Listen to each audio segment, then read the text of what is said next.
says he can no longer afford to buy petrol. Civil society calls for immediate dismissal of Nigeria's Minister of Finance.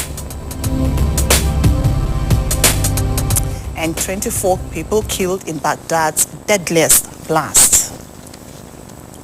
Hello, this is the World News on AIT. I'm Lara Wise. Welcome. Thousands of Nigerians across all walks of life under the aegis of Coalition to Save Nigeria took to the streets in Benin, the Edo state capital, today to protest the recent removal of fuel subsidy.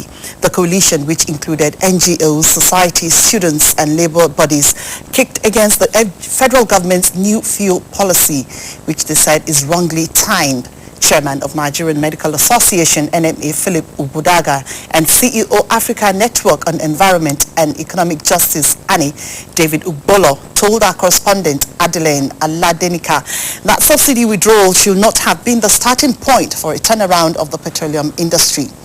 They said the passage of the petroleum industry bill, as well as checking the high level of corruption in the industry, will help the nation's economy better. Meanwhile, the police commissioner in Edo State, David Omojola, has described the protest as peaceful, with a call to hoodlums to stay clear, as the command is set to protect the people and property in the state. And former honorable member of the House of Representatives, Dino Melaye, on Thursday rode on a bicycle into the premises of DA Communications PLC to show what the federal government wants to turn Nigerians into with the removal of fuel subsidy. Dino says since the hike of premium motor spirit, going about in his car has become a luxury he can no longer afford, and he can no longer afford the use of his car as well.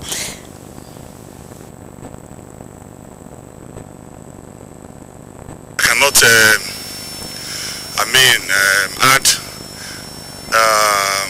the luxury of buying fuel at 160 or 70 naira per liter. I went to the filling station yesterday. I used to fill my tank with 5,500.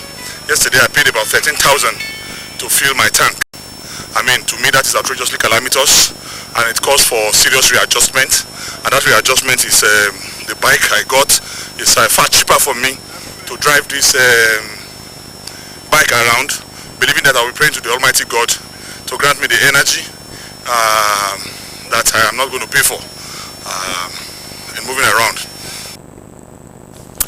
Dino is calling on well-meaning Nigerians to come out and resist the federal government's attempts to further inflict injury on them by the subsidy removal. Please, wherever you hear there's a protest, you should all come out, because it's a collective struggle. We are trying to be balkanized by our own people. We are trying to be, they are trying to destroy our lives, and we will not allow that happen. So I'm calling on Nigerians to please support protest anywhere they see it. And I want to assure Nigerians that tomorrow we are going to protest, and we are going to protest in Eagle Square, and no amount of artillery, no amount of force, no amount of arms and ammunition will detract our attention from doing what we are supposed to do. It will be recalled that on the 1st January, the federal government stopped the subsidization of petroleum products after the promise to consult widely before going ahead to remove the fuel subsidy.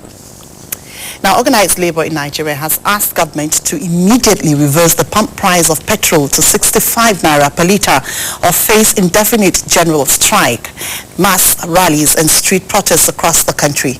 The president of the Nigeria Labour Congress, Abdul Wahid Omar, disclosed this at the end of its National Executive Committee meeting in Abuja on Wednesday. AIT's Omo Bazwaye reports.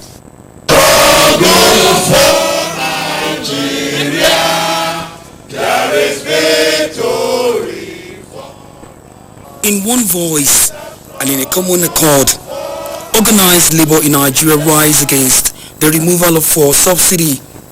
For more than 2 months, Nigeria, Africa's largest producer